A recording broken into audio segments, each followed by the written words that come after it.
오늘은 사람을 살리는 길을 걸어가야 합니다. 제목 한번 읽어볼까요? 시작.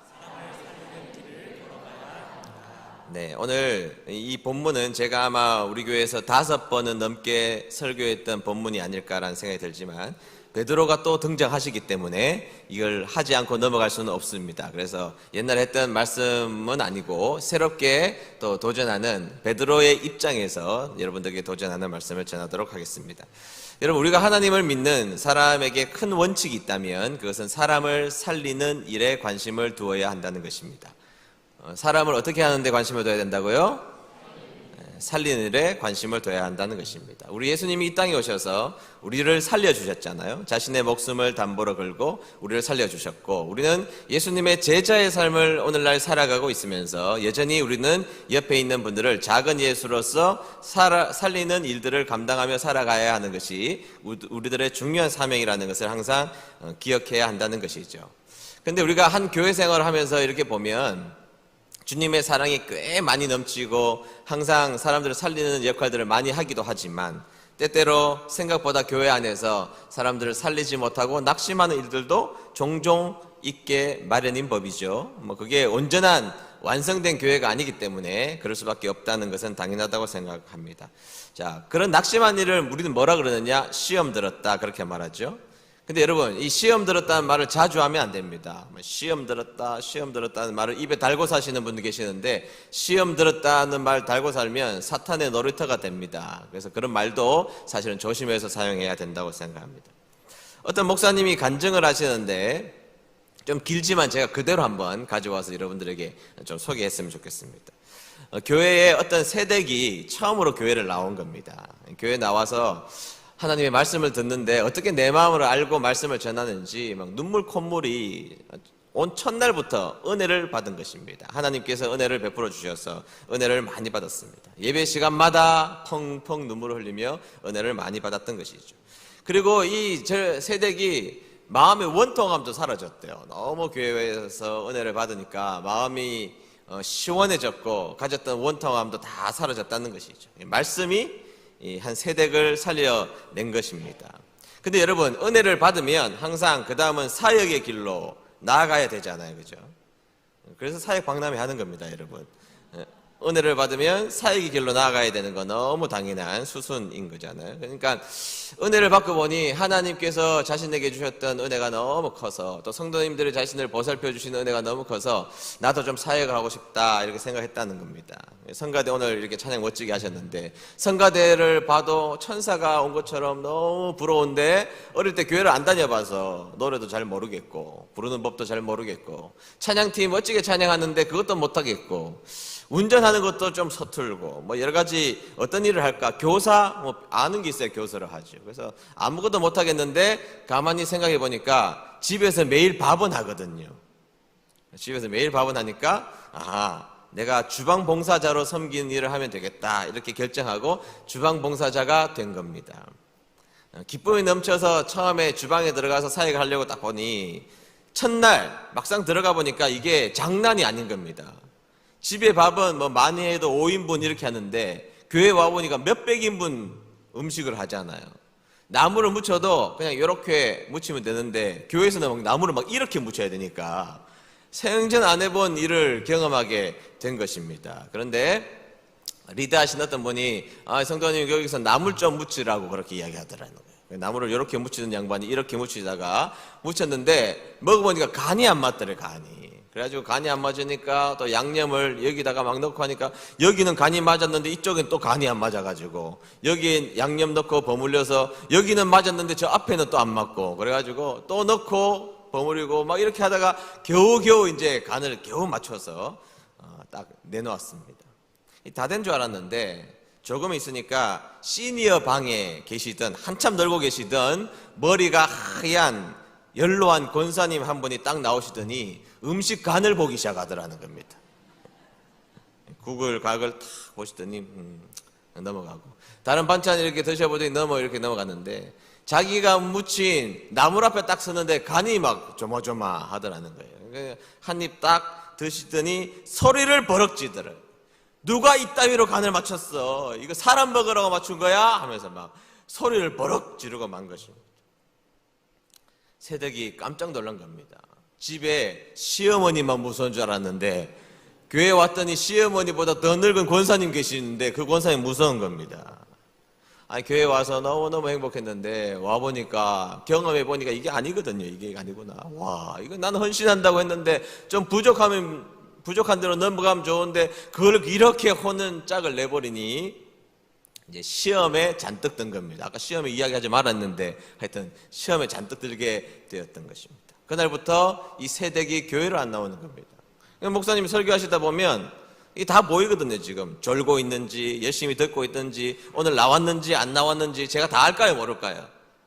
다 안단 말이에요. 그래서 다 아는데 목사님이 보니까 한 주 안 나오길래 뭐 그럴 수 있지, 2주 안 나오길래 그럴 수 있지, 3주간 안 나와가지고 도대체 어떻게 된 일이냐 이렇게 물어봤더니 2차 저차 2차 주방에서 뭐 저렇게 해서 시험에 들어서 안 나온다는 이야기를 들었던 것입니다.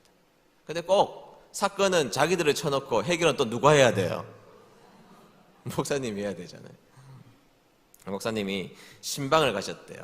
딱 집에 들어갔는데 가자마자 탁 돌아앉더래요. 딱 이게 시험 들었다는 표시예요. 쳐다보지도 않고 딱 돌아앉더라는 거예요. 그러면서 아유 성도님 왜 교회 안 나오세요? 그랬더니 목사님 교회가 이렇게 냉정하고 무섭고 이런데 제가 어떻게 다닙니까? 뭐 은혜 사랑 이야기하더니 이렇게 무서운데 제가 어떻게 다닙니까? 목사님이 아니 교회 와보면 이런 사람도 있고 저런 사람도 있고 성격이 좋은 사람도 있고 안 좋은 사람도 있고 뭐 하여튼 그런 사람들이 섞여서 함께 있는 곳이니 다 그런 건 아니잖아요. 아무리 설득해도 이 새댁이 나올 마음이 없는 겁니다. 그러자 목사님이 히든 카드를 하나 꺼냈습니다. 히든 카드가 뭐냐? 성도님, 내가 우리 교회에서 그 권사님이 만든 음식을 그동안 몇십 년 먹긴 먹었는데 간이 안 맞아서 그동안 나도 힘들었다고. 근데 지난주에 나물을 먹는데 그 나물 간이 내 입에 딱 맞더라고. 이렇게 이제 설득하려고 목사님 이야기를 한 겁니다. 그러니까 이 새댁이 싹 돌아앉더래, 목사님 보고. 정말이세요? 그래서 아유 정말이죠. 딱 간이 내 간이 그런 간이었다고 이렇게 했던 것입니다. 그러니까 이제부터 교회 다니겠다고 이야기를 하더라는 겁니다. 그래서 목사님이 이제 한시름을 놓고 집에 와서 조금 있는데 전화가 따르릉 울리더라는 거예요. 전화를 받았더니 이번에는 그 무서운 권사님이 전화하신 겁니다. 목사님 그 새댁 찾아갔다면서요? 아이 찾아갔죠. 아니 근데 찾아가셔서 그 나물은 간이 맞고 내가 한 몇십 년 음식은 입맛에 안 맞다고 그렇게 이야기하셨다면서요? 그러니까 목사님 놀래가지고 어떻게 하셨냐고. 그러니까 목사님 그거 몰라요? 낱말은 새가 듣고 반말은 쥐가 듣는 거 그거 몰라요? 제가 다 들었죠. 목사님 이렇게 배신 땡기시는 겁니까? 그러더래요. 뭐 배신을 땡기기는 또 뭘 땡겨요? 뭘 땡겨. 이번에는 권사님이 시험했던 겁니다. 또 어떻게 해요? 목사님이 찾아가야지. 목사님이 찾아가신 겁니다. 갔더니 권사님 목사님 쳐다보지도 않고 싹 돌아앉더래요. 권사님 왜 그러세요 도대체? 그러니까, 목사님 내가 지금 목사님 몇십 년째 목사님 해다 바친 김장이 얼마며 음식이 얼만데 내가 한 음식이 맛이 없다면서요. 목사님 그게 아니라 권사님 내가 믿음이 약한 새 가족을 달래다 보니까 그렇게 말한 거죠. 권사님 음식 그러면 권사님이지. 그러니까 권사님 싹 다시 목사님 쪽으로 돌아앉더래요. 목사님 맞죠? 아침에 그 여자 집에 가서 말한 거 그거 본심 아니죠? 아이 본심 아니지. 권사님 음식이 딱 내 입에 맞다니까. 그러니까 그 말 듣고 권사님 마음도 풀렸대요. 권사님이 목사님이 달밤에 돌아오는데 도대체 내가 뭐 하는 짓인가 싶더니 뭐 하는 짓인가. 하나님께 물었대요. 하나님, 저는 짜게 먹어야 하는 목사입니까? 아니면 싱겁게 먹어야 하는 목사입니까? 그랬더니 하나님이 그러시대요. 그냥 주는 대로 먹어라. 사실 그렇죠. 그게 실력이죠. 주는 대로 먹는 게 실력이죠. 다 따지는 게 실력이 아니라 짜면 짠 대로, 싱거우면 싱겁은 대로 먹는 게 실력이죠. 문제는 자기들이 일으키고 해결은 꼭 목사가 해야 된다는 것입니다. 여러분, 교회는요, 사람을 살리는 일을 해야죠. 그렇죠. 그것이 옳고 그름의 문제가 많이 있지만 가장 중요한 핵심은 사람을 살리는 일이 우리에게 주어진 사명이라는 것을 반드시 기억하는 저와 여러분 되시기를 축복합니다. 이런 베드로가요, 사도행전에 들어가 와가지고 가룟 유다가 죽고 나서 12제자를 채우기 위해서 마띠아를 뽑았습니다. 조직을 새롭게 정비한 일입니다. 그리고 설교도 했습니다. 그리고 외부 사역 가운데 첫 번째 한 사역이 뭐냐? 첫 번째 한 사역이 사람을 살리는 일을 하더라는 겁니다. 첫 번째 사역이 무슨 사역이었다고요? 상징적입니다. 첫 번째 예수님의 제자로서 사역한 일이 뭐냐? 사람들을 살려내는 일부터 시작하는 것이 베드로의 사명이었다라는 것이죠. 한번 볼까요? 자, 베드로와 요한이 성전에 올라가는 중에 어떤 사람을 만납니다. 2절 말씀 보도록 하겠습니다. 2절 말씀 다 같이 읽습니다. 시작. 성전 문에는 태어날 때부터 걷지 못하는 사람이 앉아 있었습니다. 사람들이 그 사람을 날마다 메고 와서 아름다운 문이라 부르는 성전문에 앉혀놓고 성전에 들어가는 사람들에게 구걸을 하게 하였습니다.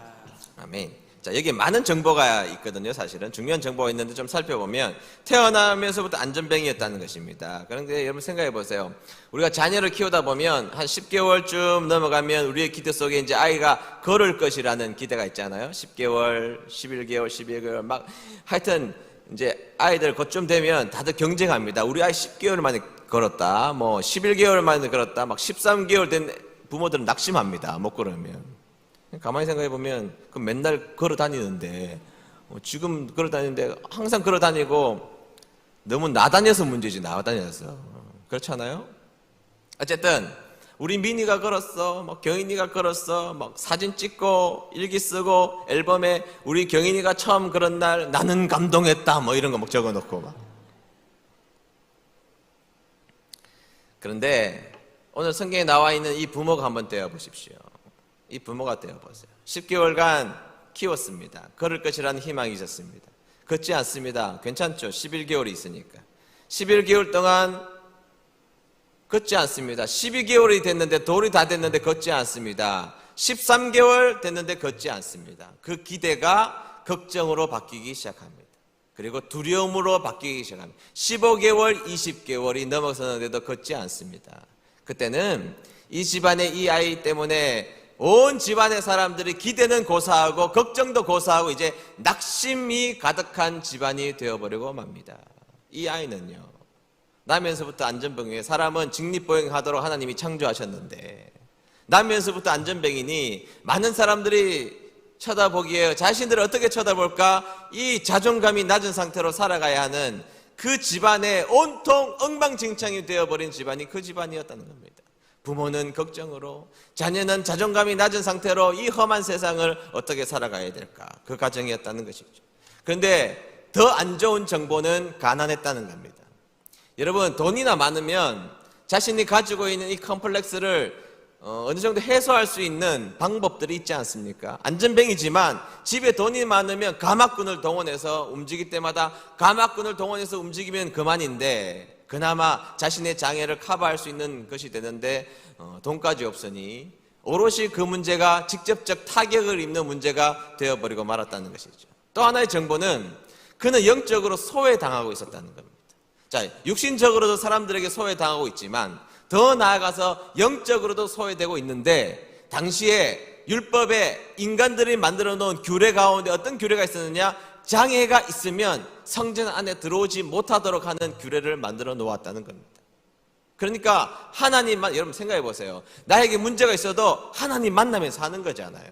내가 아파도 하나님 붙들면 살아갈 수 있는 것이고 내 인생에 문제가 있어도 하나님 만나면서 사는 것이잖아요. 그런데 인간이 소외시켜버렸어요.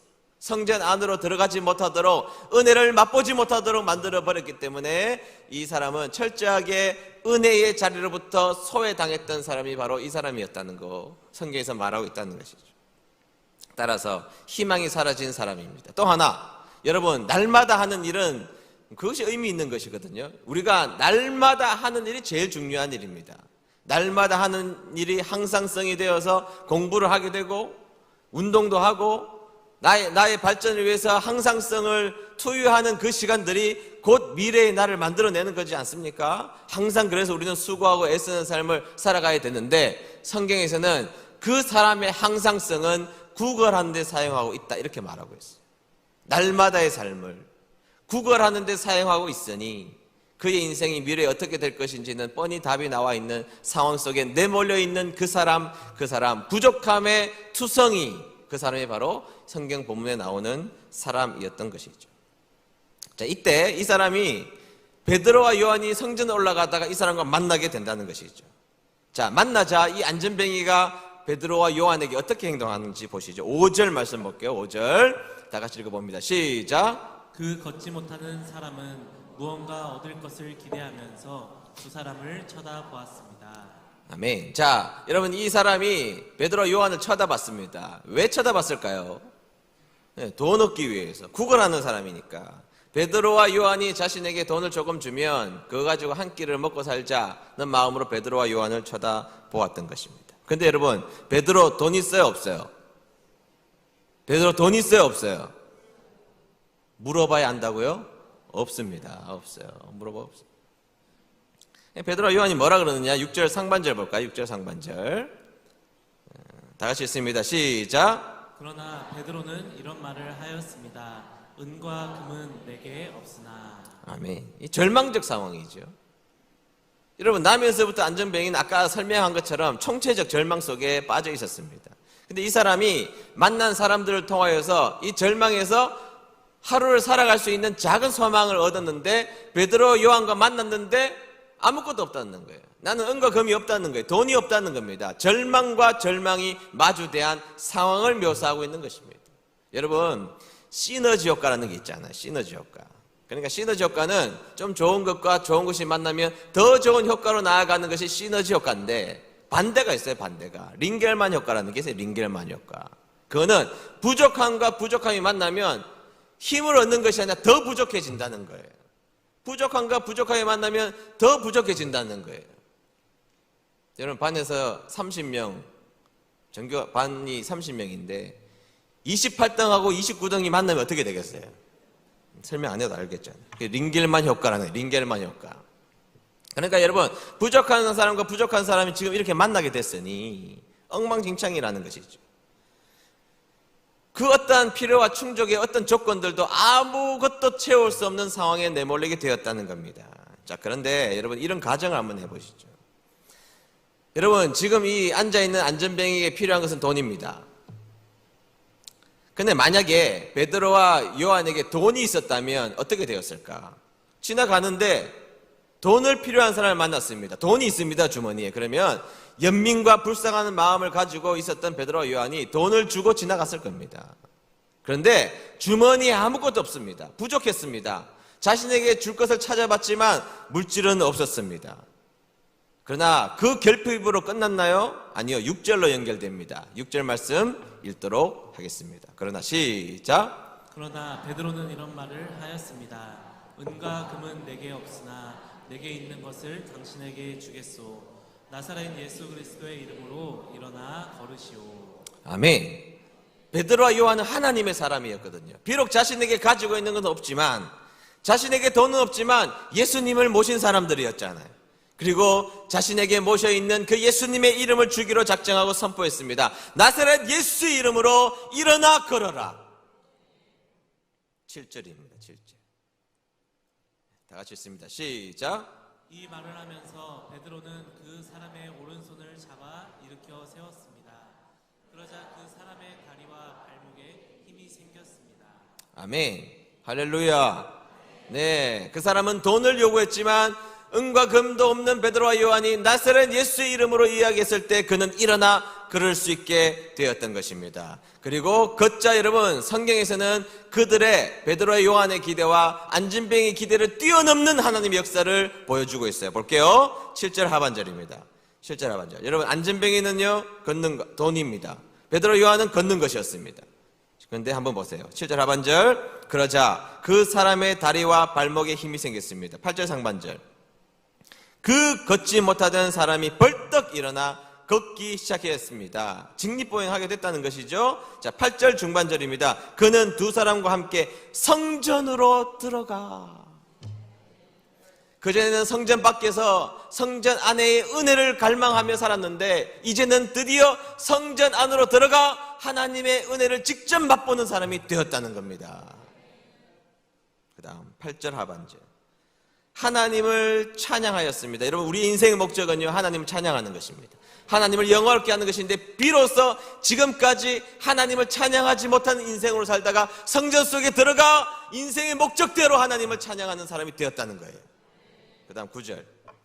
모든 사람이 걷지 못하던 사람이 걸어다니는 것과 하나님을 찬양하는 것을 보았습니다. 여러분, 하나님의 살아계심을 온 천하에 드러나는 간증거리의 주인공 된 사람, 바로 이 사람이에요.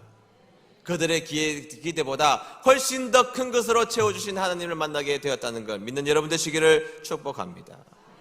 놀라운 것은, 놀라운 첫 번째 사역이, 이 놀라운 첫 번째 사역이 사람을 살리는 사역이었다는 거예요. 사람을 살리는 사역. 여러분, 우리가 해야 될 일이 뭐죠? 하나님을 믿는 사람들이 교회에 와서 세상 가운데 해야 될 중요한 일이 뭐죠? 사람을 살리는 일입니다. 사람을 살려내는 일. 여러분, 우리가 왜 선한 말을 해야 됩니까? 왜 좋은 말을 해야 됩니까? 다른 이유가 없습니다. 사람을 살리기 위해서요. 여러분, 왜 우리가 선한 행동을 해야 됩니까? 사람을 살리기 위해서입니다. 여러분, 여러분들의 말과 행동을 옆에 사람들이 보고 들으면 주위에 있는 사람이 힘을 얻습니까? 낙심합니까? 여러분, 에너지 뱀파이어들이 있고 에너지 발전기가 있어요. 에너지를 가지고 있는데 그 사람 만나면 에너지 다 빠지는 사람이 있다고요. 무엇인가 내 속에 가득 찬 것이 있었는데 에너지 뱀파이어들을 만나면 힘이 다 빠져요. 하기도 싫고 낙심이 찾아오고 근심이 찾아오고. 근데 여러분, 에너지 발전기가 되는 사람들은요, 낙심했는데 만나면 힘이 생겨요. 낙심했는데 바라보게 하시는 분, 예수님을 바라보게 해요. 낙심했는데 만나면 무엇인가 내 마음속에 하나님의 은혜가 꿈틀거리는 인생으로 만들어준다는 것이죠. 저는 그런 분들이 여러분들 되시기를 주의 이름으로 축복합니다. 베드로의 첫 번째 사역은 사람을 살리는 일부터 시작했다. 사람을 살리는 일부터. 우리도 그 일하며 살아가야 될 줄로 믿습니다. 능력이 없다고요? 아니요, 우리에게는 낯선 예수 이름이 있잖아요. 제가 한 번은 상주에 볼 일이 있어서 보러 갔다가 목사님하고 만나서 이야기를 좀 하고 있는데, 목사님이 우리가 같이 있는 그곳 근처에 유명한 약수터가 있대요. 얼마나 유명한가 하면 서울 사람들이 말통 들고 물 받으러 온다는 겁니다. 유명한 약수터를. 근데 약수터라고 써있지도 않는 유명한 약수터가 있는데 왜 유명한가? 성분을 조사해 봤더니요, 몸에 좋은 성분이 그 속에 가득 들었다는 거예요. 그 목사님 말로는 암도 고치고 아토피도 고치고 무좀도 고치고, 속으로는 그럴 같은 병원이 왜 있나 내가 막 이렇게 생각하고 있는데, 하여튼 하여튼 좋대요. 그래서 이제 하도 칭찬을 하시길래 이제 근처라 가지고 제가 가봤습니다. 가봤더니 정말 막 사람들이 줄을 쫙 서고 있어요. 막 차들이 막 대져 있고 줄이 쫙 서 있고 약수터라고 써 있지도 않아요. 그래서 제가 물이 나오는 근원까지 심심해서 좀 궁금하잖아요. 가봤는데요, 제가 깜짝 놀란 게 약수터란 이름도 없는데 PVC 흐름한 파이프 2개만 딱 나와 있어요. 파이프 2개만 나와 있고 거기서 물이 쫄쫄쫄쫄 떨어지는 거예요. 줄 서가지고 그 물을 받고 있는 거예요. 제가 한심했습니다. 우리 집에 수도꼭지는 스테인리스로 돼 있어요. 더 과학적이고 더 깨끗하고 청결하고 너무너무 좋아요. 우리는 물 틀면 나오고 딱 잠겨요. 이쪽에 돌리면 뜨거운 물 나오고 이쪽에 돌리면 차가운 물, 찬물 나옵니다. 그런데 우리 집 물 떠오르는 사람은 아무도 없어요. 저도 그 물 안 마십니다. 근데 여러분, 그 약수터는 허름한 파이프밖에 없는데 왜 사람들이 그곳에 갑니까? 딱 한 가지 이유 때문이에요. 그 파이프가 좋은 물의 근원과 연결되어 있기 때문이에요.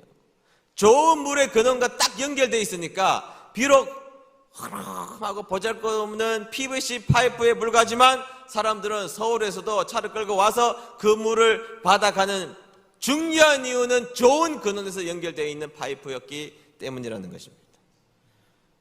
사랑하는 성도 여러분, 가만히 우리 삶을 살다 보면 내가 파이프 된 것 같다고요. 다 색깔도 흐름해지고 딱 긁혀서 쓸모가 없는, 잘못 만지면 툭 부러질 것 같은 파이프와 같은 것이 우리들의 모습일 때가 가끔씩 있지 않습니까? 흐름하기 짝이 없고 내세울 것 하나도 없는 파이프와 같은 인생의 모습 때문에 낙심될 때가 있습니다. 그러나 여러분, 괜찮습니다. 우리 예수님 믿잖아요. 우리에게 나사렛 예수님의 이름이 있잖아요. 아무리 흐름한 파이프일지라도 나사렛 예수의 이름을 가지고 생명의 근원 되시고 능력의 근원 되신 그 예수님 붙잡고 살면 사람을 살려내는 삶을 우리 은혜드림교회 성도님들 모두가 하게 될 줄로 믿습니다. 여러분, 그 주어진 것으로 나사렛 예수의 이름을 공급받아서 우리가 해야 될 중요한 한 가지 일, 여러분 주위에 있는 많은 사람들을 살려내는 역사가 있게 되기를 주의 이름으로 축복합니다. 여러분들 이 땅에 여러분들이 사는 중요한 목적 가운데 가장 핵심적인 목적이 뭐예요? 예수님의 이름으로 그 사람들을 살려내는 것입니다. 주위에 낙심에 빠져 있고 곤란한 상황에 빠져 있고 어려운 점에 놓여져 있을지라도 여러분들 만나면 살리는 은혜가 넘치는 축복이 저와 여러분들의 삶이 되시기를 주의 이름으로 축복합니다.